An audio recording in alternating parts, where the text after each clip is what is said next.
ایک صاحب نے کہا کہ قبروں کو کس حد تک پکا کر سکتے ہیں، تو اس کا جواب یہ ہے کہ نبی صلی اللہ علیہ وسلم نے جو قبروں کے لیے آداب سکھائے اس کو کھودنے کا طریقہ بھی بتایا کہ ایک ہوتی سیدھی قبر، ایک ہوتی بغلی قبر جس کو لحد کہتے ہیں۔ سیدھی قبر کے بالکل سیدھا کھودا جائے اور اس میں میت کو دفنایا جائے، اور بغلی قبر کہتے ہیں کہ سیدھا کھود کر پھر اس کو قبلے کی طرف تھوڑا سا اندر کی طرف کھودا جائے، اس کو لحد بنانا کہتے ہیں۔ لیکن یہ زیادہ نرم زمین میں بھی نہیں ہو سکتا اور زیادہ سخت پتھریلی زمین میں بھی نہیں ہو سکتا، کیونکہ اس میں بہت مشکل ہوتا ہے اندر کھودنا نیچے رخ موڑ کر، اور جو نرم زمینیں شوریلی زمینیں ہوتی ہیں تو اس میں بالکل نہیں کھودا جا سکتا، اس لیے کہ وہ آپ ذرا سی لحد بنائیں گے اوپر سے قبر نیچے آ جاتی ہے، مشکل ہوتی ہے۔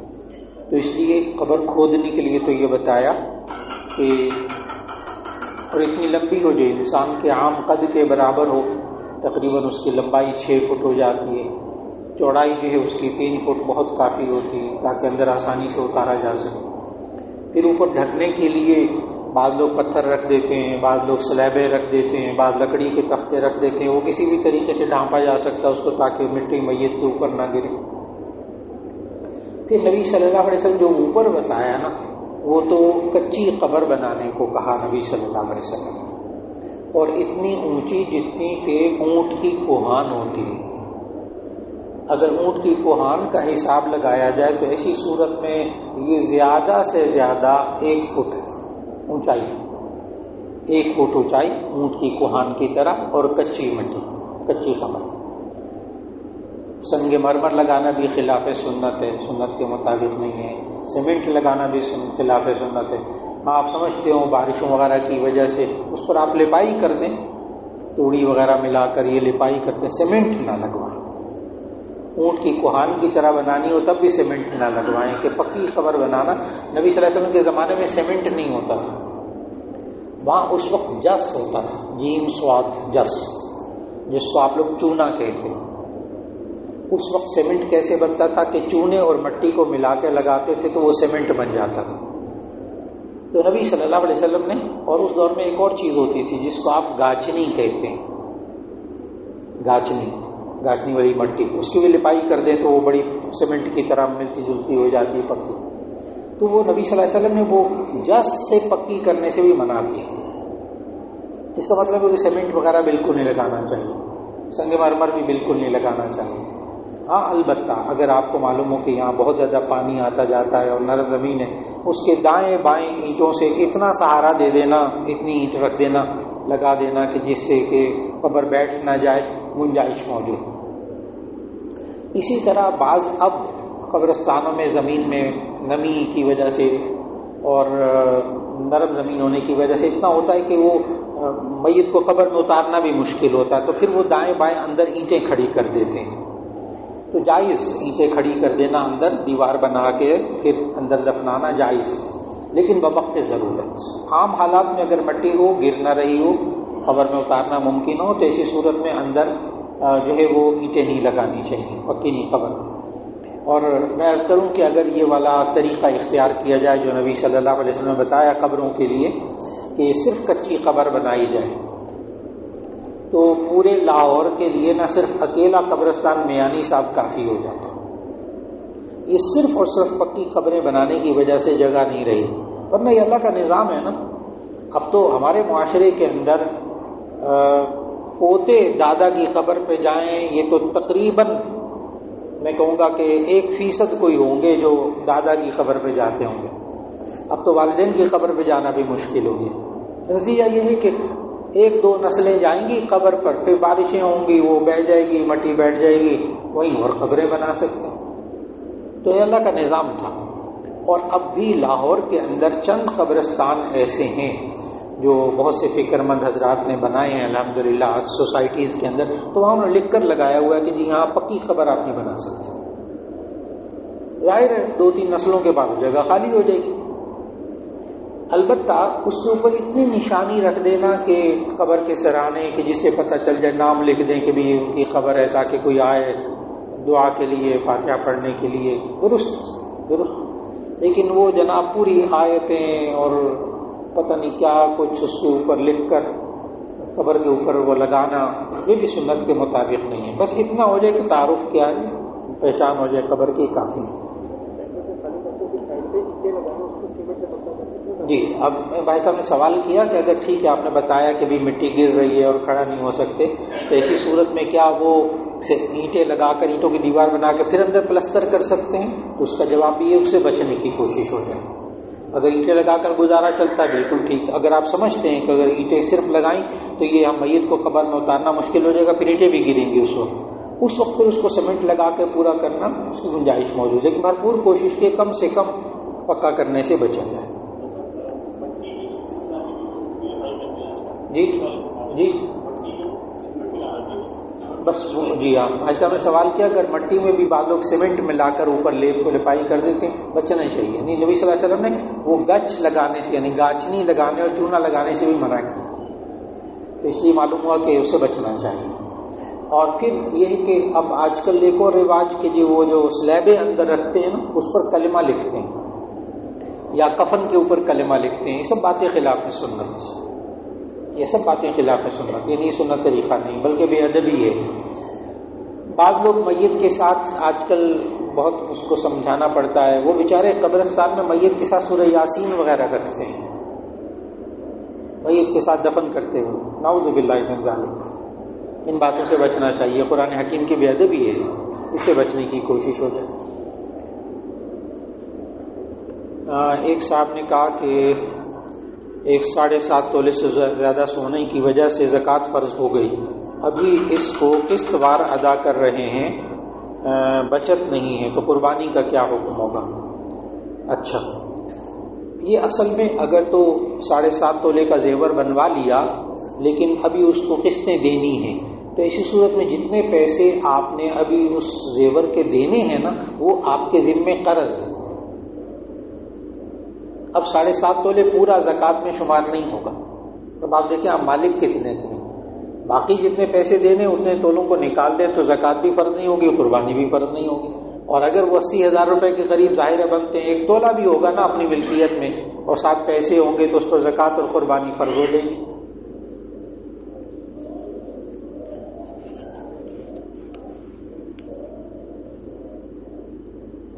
اچھا جی، ایک صاحب نے سوال کیا ہے، بڑا ٹیکنیکل سا سوال کیا ہے کہ یہ دنیا جو ہے 295C کو ختم کروانے کے لیے کیوں کوشش کر رہی ہے؟ اصل میں اس میں بیچ کی بات بتا دوں، یہ پاکستان کے آئین میں یہ شق ہے 295C، اور یہ شق ہے پاکستان کے آئین میں توہین رسالت پر، اور اس کی سزا صرف موت ہے، توہین رسالت کی سزا صرف موت ہے۔ پہلے انہوں نے قید رکھا تھا، اب اس کے الفاظ جو ہے نا اس قانون کے، پاکستان کے آئین میں یہ جو 295C ہے، اس کے الفاظ میں اگر ترجمہ انگلش میں ہے تو اگر اس کا ترجمہ آپ کو سناؤں نا تو آپ بالکل وہی ترجمہ کہ اگر کوئی شخص آخری نبی حضرت محمد صلی اللہ علیہ وسلم کی شان میں گستاخی کرے گا، تحریری طور پر، زبانی طور پر، اشاروں کے ساتھ، کنایوں کے ساتھ یا کسی بھی طریقے سے، تو ایسی صورت میں اس کی سزا موت ہے۔ یہ ہے اصل میں جی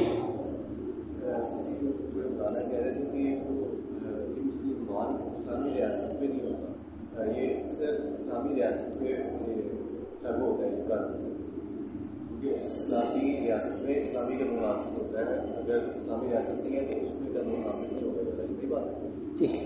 اب یہ بھائی صاحب کا سوال ہے کہ یہ قانون کیا کہاں نافذ ہوگا، تو اس کا سیدھی سی بات ہے یہ پاکستان کا آئین ہے، تو ہر پاکستانی پہ نافذ ہوگا چاہے مسلمان ہو چاہے غیر مسلم، ایک بات۔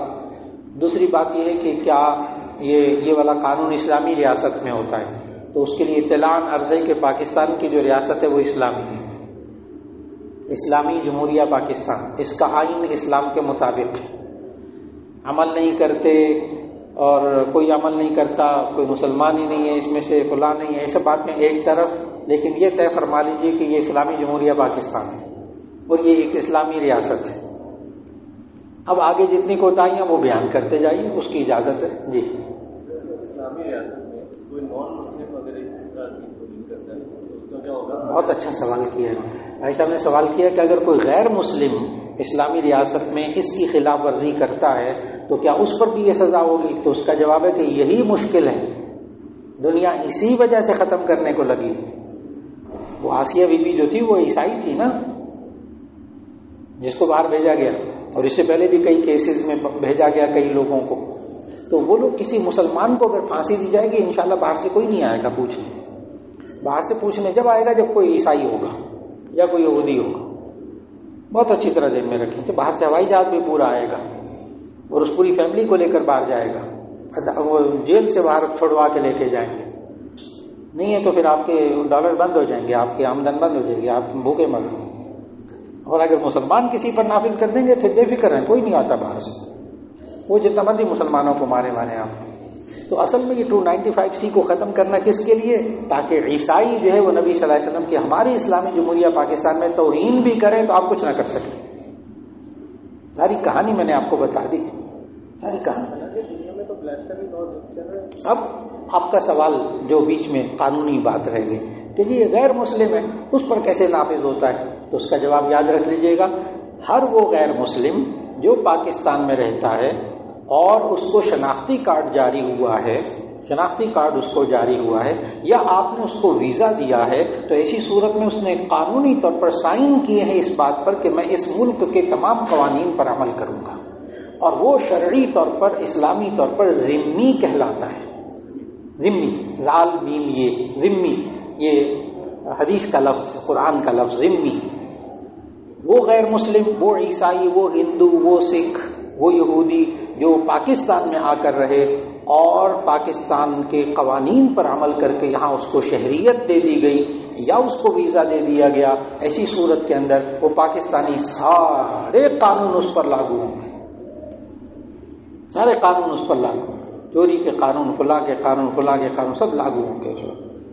تو اس لیے اور عجیب بات ہے، اس پر بڑی ریسرچ ہے الحمدللہ، یہ 295C توہین رسالت کے قانون پر، کہ یہ دنیا کے اس وقت غیر مسلم ممالک میں 35 ممالک میں توہین رسالت کا قانون نافذ ہے. غیر مسلم ممالک میں کسی بھی توہین رسالت کسی بھی پیغمبر یا مقدس ہستی، پیغمبر یا مقدس ہستی. چنانچہ جب یہ توہین رسالت والا واقعہ، کارٹون والے واقع ہوئے نا، تو سرکاری طور پر بہت مجھے بھیجا گیا وہاں ناروے، وہاں ان کارٹونسٹ اور ان صحافیوں سے بات کرنے کے لیے کہ آپ لوگ یہ کیا گندا کام کریں، کیا ضرورت ہے. تو بہرحال وہاں جو باتیں ہوئی ساری ہوئی.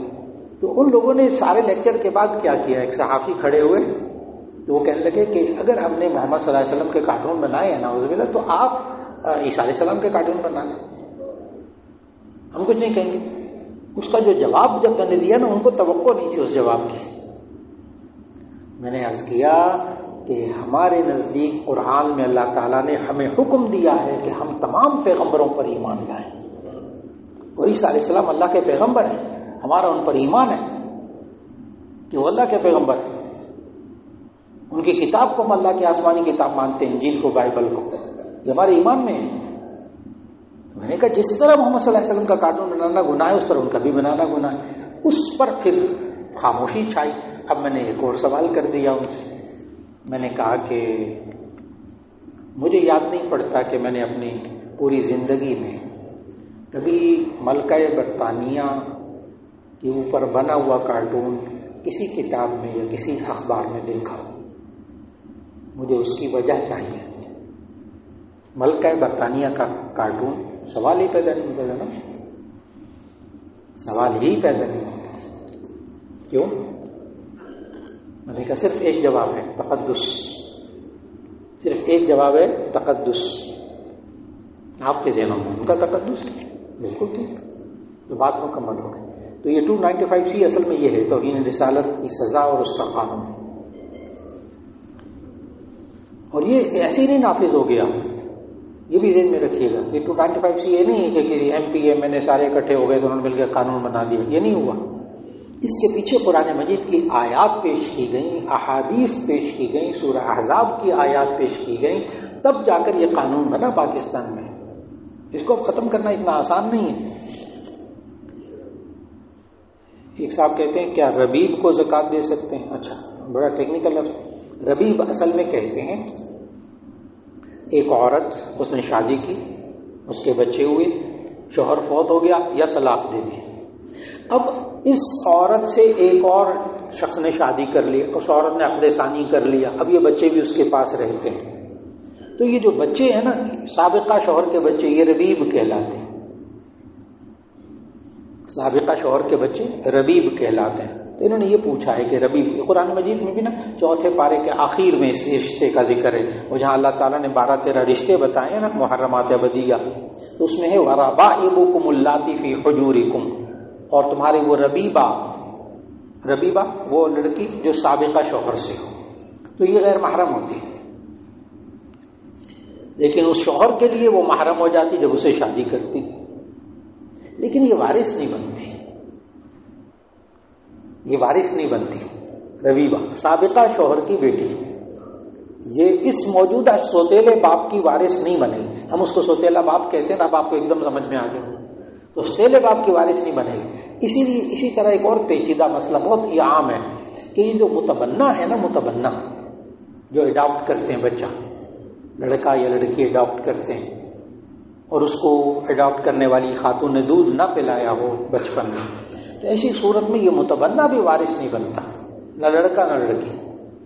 اب یہ پیچیدگی لوگوں کے ذہنوں میں آتی ہے کہ جی اب ہم نے پالا، ایک بچے کو لے کے پالا، بچی کو لے کے پالا، جوان ہو گئی، شادی کی، سارا ہمارے پاس رہی، اب ہم کماتے بھی ہیں، کیا اس میں سے اس کو کچھ ملتا بھی نہیں؟ تو اس کا جواب ہے کہ جی ہاں، وارث تو نہیں آپ کی بنے گی. اب اللہ تعالیٰ نے اور سلسلے رکھے ہیں، 2 طریقے، بہت بڑے بڑے 2 طریقے. ایک طریقہ تو ایک، آپ زندگی میں جس کو اڈاپٹ کیا ہو، آپ زندگی میں اس کو جتنا دینا چاہیں دے دیں. آپ اس کے نام گھر الاٹ کر دیں، پلاٹ الاٹ کر دیں، اس کو رجسٹری کروا دیں اس کے، کیونکہ آپ زندگی میں تو وراثت نہیں ہے نا. زندگی میں تو وراثت تو مرنے کے بعد ہوتی ہے. اور اگر آپ چاہتے ہیں کہ مرنے کے بعد اس کو آپ کے پیسوں میں سے ملے، تو پھر آسان ترین بات ہے کہ آپ 1/3 کی وصیت کر دیں. 1/3 کی وصیت کر دیں. 1/3 اس کو ملے گا. 1/3 اچھا خاصا ہوتا ہے، 1/3 مال، کہ میرے مرنے کے بعد میرے 1/3 مال میرے اس متبنہ بیٹے یا بیٹی کو دے دیں. وہ وراثت میں آ جائے گا، کیونکہ آپ وارث کے لیے وصیت نہیں کر سکتے، تو یہ وارث نہیں ہے. اب انہوں نے سوال کیا کیا اس کو زکوٰۃ دے سکتے ہیں؟ تو اس کا جواب ہے کہ جی ہاں، اگر وہ مستحق ہے، اس کے پاس 80,000 روپیہ نہیں ہے، تو آپ اس سے زکوٰۃ دے سکتے ہیں. اس کو ربیب کو بھی اور متبنہ کو اڈاپٹ کو کیا اس کو بھی. ایک صاحب نے کہا نماز پڑھانے کے لیے کیا شرائط ہیں؟ جی نماز پڑھانے کے لیے شرائط یہ ہیں کہ وہ بندہ نماز کا طریقہ جانتا ہو، نماز کا طریقہ جانتا ہو پڑھانے کا، مسلمان ہو، نماز کا طریقہ جانتا ہو پڑھانے کا، نماز پڑھا سکتا. کوئی شرائط نہیں. جی داڑھی سنت مؤکدہ، اور سنت مؤکدہ واجب کے درجے میں ہوتی ہے. اگر وہ داڑھی نہ رکھی ہوئی ہو تو ایسی صورت میں وہ سنت مؤکدہ کا تاریخ ہے، اس کے پیچھے نماز مکروہ ہوگی، لیکن اگر پڑھ لی تو ہو گئی، لوٹانی نہیں پڑے گی. اور اگر دفتر ہے، آفس ہے، اس میں سارے لوگ بیچارے نہیں، کوئی بھی داڑھی والا، لیکن ایک بندہ نماز پڑھا رہا ہے، ہو جائے گی نماز. تو میں نے بتایا اس کی حیثیت دیکھنی ہوگی. جی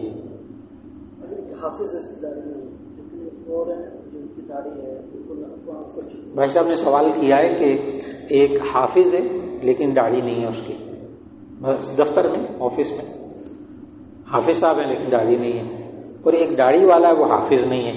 آگے امام کس کو بنائے؟ تو آپ فوراً، آپ کو بھی جواب معلوم ہو گیا، جواب معلوم ہو گیا. نماز پڑھانا جانتا ہوں اور زیادہ سے زیادہ اس کی جو سنت کے مطابق زندگی، اس کو آگے کھڑا کر دیں گے. لہذا غیر حافظ کو آپ آگے کھڑا کر دیں گے. اس کی وجہ سے نماز پڑھانے کے لیے کوئی خاص شرائط نہیں. آپ کو خود نماز آتی ہے، آپ پڑھا سکتے ہیں. یہ قرآن پاک کا آسان ترجمہ جو سمجھ میں آ جائے. اس کے لیے اگر آپ غیر اختلافی، کوئی فرقہ واریت، کوئی کچھ نہ ہونا، تو اس کے لیے آج کل جو بہترین اردو ترجمہ، ایسی زبان جو کہ ہم اخبار میں پڑھتے ہیں، جو آج کل ہمارے یہاں بولی جاتی ہے، بہترین آسان ترجمہ اور تشریح، نام ہی اس کا یہی ہے، آسان ترجمہ اور تشریح، مولانا مفتی تقی عثمانی صاحب کا۔ 30 سال 50 سال بخاری پڑھائی ہے اور مفتی اور پتہ نہیں کیا کچھ پڑھایا۔ اب وہ جب تفسیر لکھتے ہیں یا ترجمہ لکھتے ہیں تو کمال کی چیز ہوتی ہے۔ ان کا انگلش میں بھی ہو گیا ٹرانسلیٹ، نوول قرآن انگلش میں بھی حضرت نے خود ہی کیا ہے ترجمہ، وہی کمال کا ترجمہ، آسان انگلش ہے۔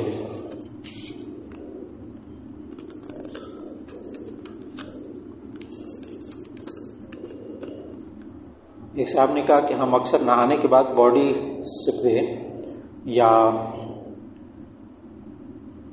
ڈوڈرنٹ استعمال کرتے ہیں جس میں الکوہل کی کچھ مقدار ہوتی ہے، کیا یہ حرام ہے؟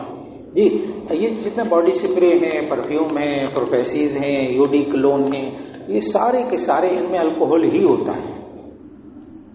الکوہل جو ہے نا، یہ اصل میں سائنسی اعتبار سے یہ الکوہل شراب کا ایسنس ہوتا ہے، الکوہل شراب کا خمیر ہوتا ہے۔ اگر یہ شراب سے بنایا گیا ہو نا پھر ناپاک ہوتا ہے، لیکن شراب سے الکوہل بنا کر پھر مارکیٹ میں 200-500 کی بوتل آپ کو یوڈی کلون کی اور یہ باڈی سپرے کی مل جائے، ناممکنات میں سے۔ اس لیے اب اس وقت پرفیوم کے اندر، اب بلکہ لوگ استعمال بھی نہیں کرتے، تو پرفیوم کے اندر، پروفیسیز کے اندر سب سنتھیٹک یعنی مصنوعی الکوہل ہوتا ہے۔ یہاں تک کہ میرا فرانس جانا ہوا تو وہ جو سب سے مشہور کمپنی ہے نا پیرس کی، جو خوشبو بناتی ہیں، بڑی مہنگی مہنگی خوشبو وہاں سے، بڑی شاندار کمال کی چیز ہے وہ بھی، تو ان سے پوچھا کہ آپ کیوں ملاتے کیوں ہیں، اس میں ضرورت کیا ہے؟ تو اس وقت پھر سارے مجھے پرفیوم اور عطر کو سمجھنا پڑا۔ کہنے کہ عطر جو ہوتا ہے اس میں بھی خوشبو ہوتی ہے، لیکن اس کی بیس آئل ہوتی ہے، تیل۔ عطر تیل میں بنتا ہے، یعنی بنتا نہیں ہے، خوشبو ہوتی ہے، اس کو آئل میں مکس کرتے ہیں تو وہ عطر کہلاتا ہے۔ اور ہم اس کو پرفیوم کو جو ہم بناتے ہیں اس میں ہم الکوہل میں ملاتے ہیں، اس لیے کہ الکوہل ایک ایسی چیز ہے جس میں ایسا لکوڈ ہے جس میں کوئی بھی خوشبو یا دوائی آپ مکس کریں تو بہت اچھی طرح مکس ہو جاتی ہے۔ ایک دوسرا، یہ الکوہل تمام لکوڈ میں سے سب سے زیادہ جلدی ہوا میں تحلیل ہونے والا ہے۔ پانی بھی خشک ہو جاتا ہے ہوا میں، پیٹرول اور زیادہ جلدی خشک ہو جاتا ہے، اور یہ جو ہے نا الکوہل یہ اور زیادہ خشک ہو جاتا ہے۔ اب یہ جو ہمارے ہاں جو ہاتھوں کو صاف کرتے ہیں، جو ہمارے ہاں سینیٹائزر ملتا ہے، تو اس میں سارا الکوہل ہوتا ہے، بلکہ اس میں تو 60 سے 70-80% الکوہل ہوتا ہے، 80% الکوہل ہوتا ہے۔ تو یہ بالکل جائز، پاک، یعنی آپ اس کو ہاتھ سے لگا کے نماز پڑھ سکتے ہیں، پرفیوم لگا کر آج نماز پڑھ سکتے ہیں۔ وہ جو پہلے علماء کہتے تھے نا، منع کرتے تھے پرفیوم ناپاک ہے فلاں، وہ اس وقت شراب کا ایسنس بیچ میں شامل کیا جاتا تھا، اب نہیں ہے بالکل۔ اسی طرح ہومیوپیتھک کی جتنی دوائیاں ہیں، ہومیوپیتھک کی جو میٹھی میٹھی گولیاں ہوتی ہیں وہ کوئی چیز نہیں ہے، وہ تو گلوکوز ہے خالی۔ اصل میں جو اس پہ قطرے ٹپکاتے ہیں وہ ہے اصل میں دوائی، جو گولیوں پہ قطرے ٹپکاتے ہیں، اور جو قطرے ٹپکاتے ہیں نا ٹوٹل الکوہل، مکمل الکوہل اور جائز۔ یہ بھی اسی طرح ملاتے ہیں ہومیوپیتھک والے بھی، اور ہومیوپیتھک والے کیوں ملاتے ہیں؟ ان کا کمال ہے، یہ بالکل الٹ نظام ہے دنیا کا، عجیب و غریب نظام ہے۔ آپ یہ ہومیوپیتھ یا ایلوپیتھک دوائی ہوتی ہے نا ڈاکٹروں کی، جتنی زیادہ دوائی کھائیں گے تو اثر ہوگا نا، جتنی زیادہ دوائی کھائیں گے اتنا زیادہ اثر ہوگا۔ اور ہومیوپیتھک کا بالکل الٹ ہے، اس میں یہ ہوتا ہے کہ 1000 ملی گرام کے اندر وہ ملاتے ہیں دوائی تھوڑی سی، پھر اس کے بعد اس کے ایک قطرے کو 1 ملی گرام کو پھر 1000 گرام میں ملاتے ہیں، پھر اس کے بعد پھر اس میں سے 1 ملی گرام نکال کر پھر 1000 گرام، یعنی اس دوائی کا وجود ہی جیسے ختم ہو جاتا ہے۔ لیکن ان کے ہاں یہ کہ آپ جتنا دوائی کو باریک کریں گے اتنی زیادہ طاقتور ہوگی، وہ عجیب نظام ہے، اس لیے وہ سارا الکوہل سے استعمال کرتے ہیں، سارا الکوہل۔ تو آپ ذہن میں رکھیے گا کہ الکوہل ہومیوپیتھک میں ہو وہ بھی جائز، آپ کا یہ مارکر نہیں، مارکر اس میں بھی الکوہل ہوتا ہے سنتھیٹک، اور یہ جس کو تھنر ہوتا ہے یہ بھی اسی طرح ہوا میں اڑنے والا ہوتا ہے۔ اس لیے نہانے کے بعد باڈی سپرے استعمال کریں، بالکل درست، اور پرفیوم استعمال کریں، بالکل الکوہل لگا کر نماز پڑھ لیں، بالکل جائز، کوئی حرج نہیں۔ ایک صاحب نے پوچھا فجر کی سنتوں کی قضا ہے؟ نہیں، فجر کی سنتوں کی قضا نہیں ہے، اصل میں فجر کی سنتوں کی اہمیت نبی صلی اللہ علیہ وسلم زیادہ بتائی، اس لیے اگر فجر کو آپ سورج نکلنے کے بعد نماز قضا کریں تو 7 سنتیں بھی پڑھ لیں، لیکن اگر خالی سنتوں کی قضا کرنا چاہیں تو پھر آپ سورج نکلنے کے بعد پڑھیں، فجر کی نماز پڑھنے کے بعد نہ کریں، اس لیے کہ نبی صلی اللہ علیہ وسلم نے فجر کے فرض پڑھنے کے بعد کوئی بھی نفل نماز پڑھنے سے منع کیا ہے۔ اصل بات یہ ہے، اس لیے چونکہ سنتیں نفل ہوتی ہیں تو آپ فجر کے فرضوں کے بعد کھڑے ہو کر اس پہلی والی سنتیں بالکل نہ پڑھیں۔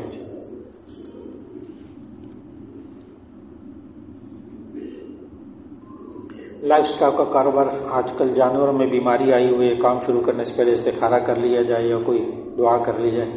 جی، یہ جو جانوروں کو مویشی پالتے ہیں، مرغیاں پالتے ہیں اور اسی طرح بھینسیں ہیں، گائے ہیں، بکریاں پالتے ہیں، یہ زندگی کا حصہ ہے، زندگی کا حصہ ہے۔ اس میں ہر کاروبار کے اندر نقصان بھی ہوتا ہے، فائدہ بھی ہوتا ہے، اندیشے بھی ہوتے ہیں، خطرات بھی ہوتے ہیں، لیکن اگر لائف سٹاک والے جو ہے نا، یہ اگر جو جانوروں کے ڈاکٹر ہوتے ہیں نا، آج کل کمال کے ڈاکٹر، اب تو ہسپتال بن گئے ہیں نا، جانوروں کے ہسپتال بن گئے ہیں، اب تو جانوروں کے ای سی جی بھی ہو رہی ہے، جانوروں کے الٹرا ساؤنڈ بھی ہو رہا ہے، اس کے انجیکشن بھی لگتے ہیں، اس کی ویکسینیں بھی لگتی ہیں۔ تو اگر ڈاکٹر کا پراپر انتظام کیا جائے، پھر یہ میں لائف سٹاک والوں کو بہت اچھی طرح جانتا ہوں کہ جب وہ دھیان رکھتے ہیں نا اپنے جانوروں کا، تو ایسی صورت میں ابھی لاہور کے قریب ایک بہت بڑا فارم ہاؤس ہے گایوں کا اور بھینسوں کا، تو وہاں جب جانا ہوا تو وہ لوگ پورا وہ جو ہوتا ہے نا کووڈ والا لباس، وہ ڈاکٹروں والا، وہ پورا پہنا کر بھینسوں کے پاس لے جاتے ہیں دیکھنے کے لیے اندر، ورنہ ویسے جانے نہیں دیتے کسی کو، کہتے ہیں جی کوئی پتہ نہیں کون سا بندہ کون سے جراثیم لے کے آ رہا ہے، ہماری بڑی قیمتی بھینسیں، تو وہاں انسانوں کو نہیں جانا۔ احتیاطی تدابیر جتنی کر لی جائیں، باقی اللہ کے حوالے، اس لیے استخارہ کیا جائے اور استخارہ کر کے کام کو شروع کیا جائے، اللہ تعالیٰ اس میں برکت دے۔ ایک صاحب نے کہا کیا صرف 10 محرم کا روزہ بھی رکھا جا سکتا ہے؟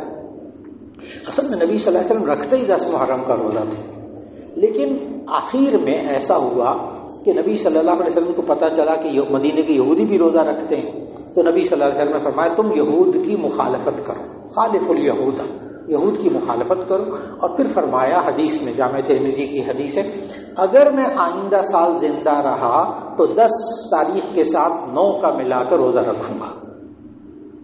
اگر نبی صلی اللہ علیہ وسلم خود فرمایا اگر میں آئندہ سال زندہ رہا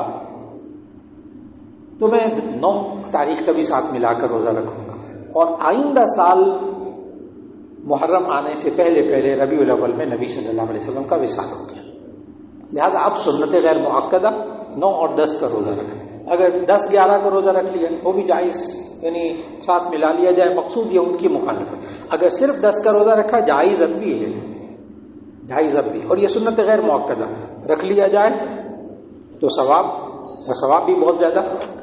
صوموا یوم عاشورا، حدیث کے الفاظ، صوموا یوم عاشورا احتسب علی اللہ ان یکفر السنۃ التي قبلہ، تم عاشورہ کے دن روزہ رکھو، یہ تمہارے گزشتہ سال کے سارے گناہوں کا کفارہ ہو جائے گا، ثواب بھی بہت بڑا۔ جی سر چند سال پہلے ایک سازش آیا ہوا تھا کہ کوکا کولا الکوہل شامل ہے، جی کوکا کولا الکوہل شامل ہے، سازش آیا ہوا تھا کراچی، اور کی مینیجر نے نکلی اور پھر سیاستدانی لندن کے مینیجر نے کہا کہ آپ کی انگریڈینٹس کیا ہیں کوکا کولا میں، کیا اجزاء ہیں، انہوں نے کہا کہ یہ اجزاء ہیں، انہوں نے الکوہل شامل ہے، فتوی ایشو کیا، کتابی جمع کیا، میرے پاس فوٹو کاپی ہے اس کی، کوکا کولا پیپسی کولا 80 کولوں میں جو ہے نا الکوہل شامل ہے، پیپسی یہ انزائم ہے ہضم کرنے والا، یہ فوڈ لا بتایا جاتے ہیں، کچھ کر کے لیے کیئر کر کے بتایا جاتا ہے کوکا کولا پیپسی کو، ڈاکٹر صاحب ماشاء اللہ، ڈاکٹر صاحب نے ساری زندگی ان کی سائنس میں گزری ہے، ماشاء اللہ پرنسپل رہے ہیں ڈینٹل کالج یونیورسٹی کے، تو بڑی ان کی معلومات ہیں اور ان کی تاریخی حیثیت بھی ہمارے ہیں ڈاکٹر صاحب کی، وہ بھی بتا دوں تو کوئی حرج نہیں۔ ہمارے صدر محترم اس وقت صدر پاکستان جناب عارف علوی صاحب کے کلاس فیلو بھی ہیں، یہ دونوں کٹھے پڑھے ہوئے ہیں ماشاء اللہ، دونوں ہم عمر بھی ہیں۔ اچھا اب وہ تو اللہ تعالیٰ نے ان کو بڑے، ان کی لائبریری آپ دیکھ رہے ہیں بہت سادہ سے ہیں، لیکن ان کی لائبریری اس وقت میری لائبریری سے زیادہ بڑی ہے. میں خود گیا ہوں، ان کی لائبریری خود دیکھی ہوئی ہے میں نے. تو اللہ نے ان کو نوازا ہے اور ان کا مطالعہ بہت وسیع ہے.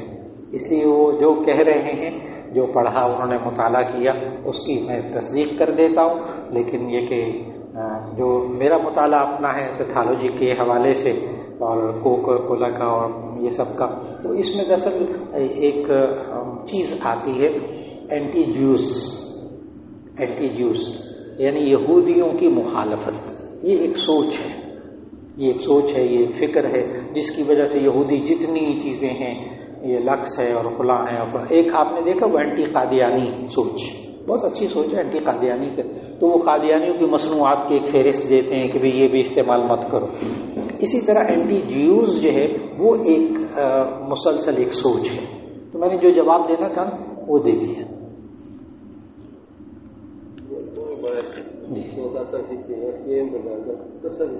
جی نہیں، آپ پیپسی جو ہے نا، پیپسی اس کے اندر، اس کے خلاف نہیں بول رہا، لیکن اس کی کیفیت بتا رہا ہوں کیونکہ کھانا ہضم کر دیتا نا، یہ لوگوں کا تجربہ ہے. وہ ایسیڈیٹی کسی کے اندر زیادہ کرتا ہے تو اور بات ہے، لیکن پیپسی لے کے نا اس میں ایک بڑے گوشت کی بوٹی، چھوٹا تو جلدی گل جاتا ہے، تو بڑے گوشت کی ایک بڑی بوٹی لے کر ایک پیپسی کی بوتل ڈال کر تھوڑی دیر رکھ کر پھر اس گوشت کا حال دیکھیں تو اس کا حال کیا ہوتا ہے. اس کو کچھ دیر بعد وہ اس کو ملیدہ کر دے گا گلا کے، صرف پیپسی بغیر کچھ ملائے، کر کے دیکھیں. ہمارے معدے کے اندر جاتی ہے. اللہ نے معدہ ایسا مضبوط بنایا کہ وہ اس کے اندر جو تیزابیت میں، ہمارے معدے کے اندر جو تیزابیت ہوتی ہے نا، اللہ کا نظام ہے جو اندر گلاتی ہے نا ہمارے معدے کے اندر. تو ہمارے اناٹمی اور فزیالوجی میں پڑھاتے ہیں ڈاکٹروں کا BBS میں نا، کہ معدے کے اندر جو اللہ تیزابیت پیدا کرتا ہے، اگر وہ باہر نکل کر آپ کے گوشت پہ لگ جائے نا اور آپ کے کپڑوں پہ لگ جائے تو آپ کے کپڑوں میں سوراخ ہو جائے. جو اندر آپ کھاتے ہیں نا اس کو گلا دیتی ہے، بالکل جو کھاتے ہیں اس کو گلا دیتی ہے. تو اللہ نے، اور عجیب بات بتاؤں، ڈاکٹر صاحب تو جانتے ہیں کہ وہ جو اللہ اندر پیدا کرتا ہے تیزابی مادہ، وہ جو گلا کے رکھ دیتا ہے ہر چیز کو، لکڑ پتھر سب، اس کو بھی ڈاکٹر حضرات نام دیتے ہیں پیپسین. اس کا بھی نام کیا ہے ڈاکٹر حضرات؟ اس کو بھی نام کیا دیتے ہیں؟ 66 میں جی ڈاکٹر صاحب پڑھے ہوئے نا ماشاء اللہ. اس لیے اس کو اس جو اللہ اندر پیدا کرتا ہے اس کو بھی کیا کہتے ہیں؟ نون ہے آخر میں، پیپسین. جی بہرحال ایک تحقیق کی بات، ایک صاحب کہتے ہیں جمعے کے روز نماز عصر کے بعد 80 بار درود شریف پڑھنا کس کتاب کی حدیث سے ثابت ہے؟ اور اس کے بارے میں تفصیلی معلوم ہے جس کتاب میں اس کا نام بتا دیں. جی یہ حضرت ابو ہریرہ رضی اللہ تعالیٰ عنہ سے روایت ہے، حضرت ابو ہریرہ رضی اللہ تعالیٰ عنہ سے، اور صحاح ستہ میں نہیں ہے، صحاح ستہ میں نہیں ہے. یہ طبرانی میں، زاد المعاد میں، دوسری حدیث کی کتابوں میں موجود ہے. لیکن سند اتنی ہے مضبوط کہ آپ اس پر عمل کر سکتے ہیں، یعنی گھڑی ہوئی حدیث نہیں ہے. اور حضرت ابو ہریرہ رضی اللہ تعالیٰ عنہ سے روایت ہے کہ جو کوئی یہ درود شریف پڑھے 80 مرتبہ، اس کے 80 سال کے گناہ معاف ہو جاتے ہیں اور 80 سال کی نیکیاں اللہ تعالیٰ عطا فرماتا ہے. جمعے کے دن عصر کے بعد اللہم صلی علی محمد النبی الامی وعلی آلہ وسلم تسلیما. تو 2-3 منٹ لگتے ہیں پڑھ لیں. ایک صاحب نے کہا کیا امام اقامت کا جواب دے گا؟ جی ہاں جواب دے لیں، نہ دے کوئی حرج نہیں، سنت غیر مؤکدہ. وقت سے پہلے اگر اذان دے دی تو کیا جائز ہے؟ وقت سے پہلے اذان دینا ایک ہے جو آپ کی مسجد میں وقت مقرر ہے، وہ نہیں. نماز کا وقت ہی نہیں ہوا، ظہر کا بھی وقت ہی نہیں ہوا، اذان دے دی، یہ اذان بیکار ہے.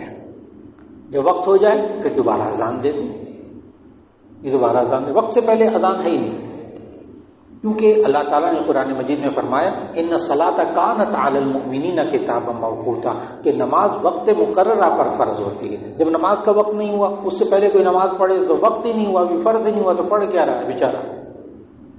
اس لیے ہوئی فرض ہی نہیں ہوئی اس پر.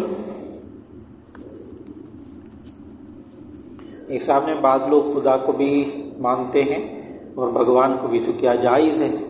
نہیں، پتہ یہ لوگ اب نیٹ وغیرہ پہ اور یہ سب جگہوں میں نا یہ باتیں شروع ہوئی ہوئی. پہلے یہ سوال لوگوں کو پتہ ہی نہیں ہوتے تھے. اب یہ سوشل میڈیا کے اوپر انڈیا، خاص طور پر انڈیا جو ہے وہ وہاں پہ کہتے ہیں یہ جو ہمارا ہندو مذہب ہے اس میں بھی ہمارے جو بھگوان تھے وہ بھی اللہ کے رسول تھے، اوتار تھے، فلاں تھے، اللہ تعالیٰ نے ہر پیغمبر، یہ بھی ان کا بھی امکان ہے کہ یہ بھی پیغمبر ہو۔ چنانچہ وہ سوشل میڈیا میں نا آج کل ہندو لڑکا اور مسلمان لڑکی ان کی شادی کرواتے ہیں اور کہتے ہیں یہ بھی اہل کتاب ہے۔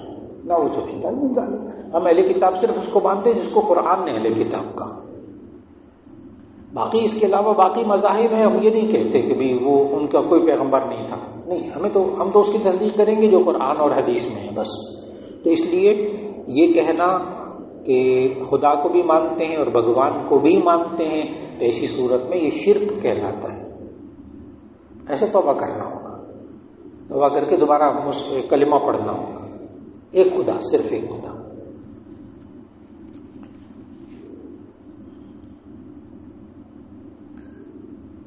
جی وہی والا سوال ہے پھر وہی کہ اللہ کا یہ مطلب ہے، لوگ یہ کہتے ہیں، اور رام کا یہ مطلب ہے اور فلاں کا یہ مطلب ہے، تو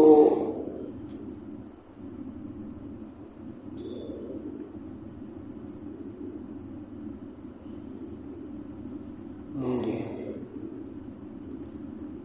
یہ تھوڑا سا نا مجھے نہیں پڑھا جا رہا، اس کا مطلب مجھے بتا دیجئے کیا لکھا ہے انہوں نے۔ ایک کہا کہ آپ کی کوئی لکھی ہوئی سیرت نبی پر کوئی کتاب ہے؟ جی نہیں، میری کوئی سیرت نبی پر کوئی کتاب لکھی ہوئی نہیں ہے، آرٹیکل بہت زیادہ ہیں، لیکن آپ اگر سیرت نبوی کا مطالعہ کرنا چاہیں تو میرے دادا استاد شیخ التفسیر والحدیث حضرت مولانا محمد ادریس کاندھلوی رحمہ اللہ، شیخ التفسیر والحدیث جامعہ شفیعہ تھے، ان کی کتاب سیرت المصطفیٰ صلی اللہ علیہ وسلم 3 جلدوں میں ہے، کمال کی کتاب ہے، یعنی انہوں نے ہر پیراگراف کا نا حوالہ دیا ہے کہ میں نے یہ ریفرنس دیا، میں نے کہاں سے لی یہ بات، اپنی بات کوئی نہیں، کوئی اختلافی بات، کوئی فرقہ وارانہ بات سیرت میں بالکل نہیں ہے ان کی، تو 3 جلدیں ہیں، عام بندے کے لیے کمال کی کتاب ہے۔ سیرت المنام ان کا یہی ہے، سیرت المصطفیٰ صلی اللہ علیہ وسلم، یہ کتاب کا نام ہے، وہ لکھنے والے مولانا ادریس کاندھلوی رحمہ اللہ، بہت کمال کا لکھا جی۔ جی بس مختصر سا مجھے بتا دیں۔ لوگ کہتے ہیں کہ شادی کرنے سے پہلے کچھ بانیاں پھر شادی کریں، لیکن اللہ تعالیٰ کہتے ہیں کہ پہلے شادی کر لوں گا، دے دوں گا اس کے بعد۔ اچھا ٹھیک، جزاک اللہ خیر، آپ نے سوال مجھے سمجھا دیا۔ سوال انہوں نے یہ کیا ہے کہ لوگ یہ کہتے ہیں کہ پہلے اپنے آپ کو اسٹیبلش کر لیں پھر شادی کر لیں، اسٹیبلش کر لیں، پہلے کما لیں، گھر بنا لیں، اس کے بعد شادی کر لیں، لوگ کہتے ہیں، اور اللہ کہتا ہے کہ تم پہلے شادی کر لو تو رزق میں دوں گا، اسٹیبلش میں کروں گا۔ تو اس کا جواب بہت واضح ہے، بہت واضح ہے کہ واقعی یہ جو ہمارے معاشرے کے اندر اسٹیبلش ہو جاؤ پھر شادی کرنا، اپنے آپ کو تو سنبھال نہیں سکتے، بیوی کو کہاں سے سنبھالو گے، یہ جملے ہوتے ہیں، وہ بندہ بھی لرز جاتا ہے۔ حالانکہ نبی صلی اللہ علیہ وسلم کے پاس ایک صحابی آئے، کہنے لگے یا رسول اللہ صلی اللہ علیہ وسلم میں حالات، میرے مالی حالات بہت خراب ہیں۔ نبی صلی اللہ علیہ وسلم نے فرمایا شادی کر لی؟ کہ نہیں، آپ نے فرمایا شادی کر لو۔ وہ جب شادی کر لی، اس میں صحیح حدیث ہے، جب شادی کر لی تو پھر کچھ عرصے بعد آئے، یا رسول اللہ صلی اللہ علیہ وسلم میرے حالات اچھے نہیں، نبی صلی اللہ علیہ وسلم نے ایک اور شادی کر لو، انہوں نے ایک اور شادی کر لی، حالات بہتر ہو کے اللہ نے بہتر کر دی۔ تو شادی کرنے سے تو اللہ تعالیٰ رزق، اور اس کا رزق اللہ تعالیٰ دے گا، یہ بات طے شدہ ہے۔ ما من دابۃ فی الارض الا علی اللہ رزقها، 12ویں پارے کی پہلی آیت۔ دیکھیے میں آپ کو عجیب بات بتاؤں، آپ کہیں گے مولانا یہ حقائق جو ہے نا زمینی حقائق کے مطابق نہیں ہے جو آپ جواب دے رہے ہیں، تو اس کا جواب ذہن میں رکھیے گا۔ ہمیں ان باتوں کی فکر کرنی چاہیے جو اللہ نے ہمیں کہا ہے کہ تم فکر کرو، ہمیں اس کی فکر کرنی چاہیے۔ جو اللہ نے کام اپنے ذمے لیے ہیں نا، ہمیں اس کے بارے میں فکر مند ہونے کی ضرورت نہیں ہے، مہربانی کریں۔ ہم کھلائیں گے کہاں سے بیوی کو؟ کہ اللہ کے بندے آپ کے ذمے کھلانا ہے ہی نہیں، رزق دینا آپ کے ذمے تھوڑے، وہ تو اللہ کے ذمے۔ یہ کس آپ کے ذمے یہ ہے کہ جب شادی ہو جائے تو اپنی استطاعت کے مطابق بیوی کو کھانا پانی رہائش دے دیں، نان نفقہ رہائش دے دیں۔ اس لیے نوجوانوں کی شادیاں کیجئے عمر میں نہیں بتاتا کہ شریعت نے نہیں بتائی، لیکن کوشش کریں کہ لڑکے کی شادی آج کل کے ماحول میں 20 21 سال 22 سال بہت چھلانگ لگائیں، 23 سال تک بچے کی شادی کر دیں لڑکے کی، اور لڑکی 18 سال 19 سال، بس 20 بھی کوشش کریں کہ نہ آنے پائے، اچھا رشتہ آئے شادی کر دیجیے۔ مولانا وہ تو کوئی کماتا ہی نہیں ہے، ہاں پھر وہی بات آ گئی نا، رزق اللہ کے ذمہ ہے، رزق اللہ کے ذمہ۔ اور حیران کن بات بتاؤں گا کہ جو لوگ اپنی بچیوں کی شادی 18 19 20 سال کی عمر میں کر دیتے ہیں، ادھر لڑکے کی عمر یہ والی ہوتی، ابھی وہ پڑھ رہا ہوتا ہے، ابھی وہ پڑھ رہا ہوتا ہے، اور جب وہ پڑھ کر فارغ ہوتا ہے، ایک پوسٹ تک پہنچتا ہے، اس کے بچے بھی ہو جاتے ہیں، تو اچھا خاصا وہ کھانے پینے کا نظم کر لیتا ہے۔ اور ہمارے ہاں کیا ہوتا ہے معاشرے میں کہ جی پہلے وہ MBBS کر لے، انجینئر بن جائے، MBBS کر لیا، اچھا اس کے بعد اسپیشلائزیشن بھی کر لے، پھر اس کے بعد کرتے کرتے کرتے کرتے اب وہ 16 سال کا لڑکا میٹرک میں ہوتا ہے، 5 سال آپ لگا لیں اس کے MBBS کے، تو 16 اور 5 21 سال کا ہو گیا، اور یہ 22 سال کی عمر میں ڈاکٹر بنتا ہے، کیونکہ ساری زندگی اسی میں گزری نا جی، کالج یونیورسٹیز میں گزری، ایک ایک فگر ذہن پہ ہے، تو 22 سال کی عمر میں پھر اس کے بعد اس کو کم از کم کہتے ہیں تھوڑا سا پڑھ لکھ جائے، تھوڑا سا ڈگری آ جائے، فلاں آ جائے، اب وہ کم از کم ہو جائے گا 26 سال 27 سال، میرے نزدیک کم از کم 30 سال، اب 28 29 پہ 30 پہ پہنچ گیا نا، اب جب اس کی شادی ہوگی نا 30 سال کی عمر میں یا 28 سال 29 سال کی عمر میں، تو اس کی جو ہاں اولاد ہوگی نا، جو پہلا بچہ اس کا یا بچہ یا بچی جب وہ 20 سال کے ہو گئے نا، تو حضرت صاحب اس وقت 50 سال سے ٹپ چکے ہوں گے، کیا تربیت کریں گے نوجوان بچوں کی؟ اس وقت 50 سال سے زیادہ عمر ہوگی اس کی۔ اس لیے آپ اپنے ہی معاشرے میں رہتے ہوئے بچوں کی شادیاں جلدی کرنے کی فکر کریں، اور اسی ایج میں اچھے رشتے لڑکے اور لڑکیوں کے آتے ہیں، اس کے بعد جب بچہ ڈاکٹر بن جاتا ہے، بچی ڈاکٹر بن جاتی ہے، دماغ بہت اونچا ہو جاتا ہے، اسٹینڈرڈ بن جاتا ہے، پھر کمپرومائز کرنا پڑتا ہے۔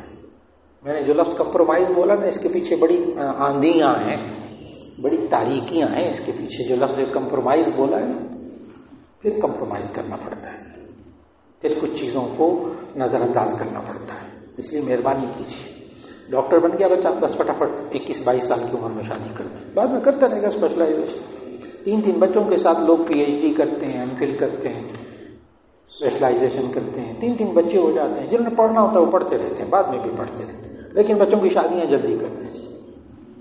واخر کلام جی،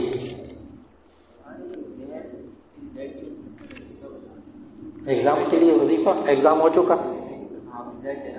اچھا، اس کے لیے بہترین طریقہ یہ ہے کہ سوال کیا انہوں نے کہ ایگزام دے دیا تو اب اس کا رزلٹ کا انتظار ہے، بہترین رزلٹ آ جائے، ہم اس کے لیے کیا کریں؟